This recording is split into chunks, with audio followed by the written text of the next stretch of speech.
There's been a lot of interest in export bans since in 2008, when the food prices really spiked. Several countries imposed export bans where they said, we're hanging on to our food. They essentially hoarded food and wouldn't let it out of their borders, which meant that import-dependent countries that couldn't grow their own food or didn't grow that type of food were left high and dry. They could not get enough food, or the prices had doubled and tripled to the point that their populations actually couldn't afford the food. So, and this happened again. Russia imposed export bans on wheat after a series of wildfires a couple of years ago.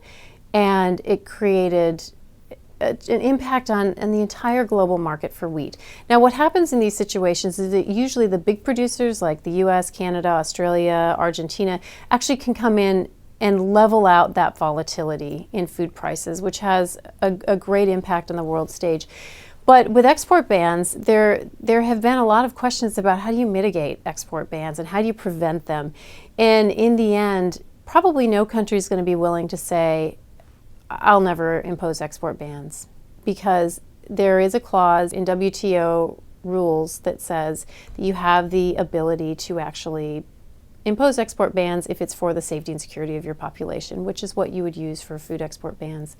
But what was effective in 2008 is actually a couple things. One is personal conversations. Folks, senior level government officials from one country going to senior level government officials and another saying, look, you don't understand that what you're doing is actually really killing your neighbor next door.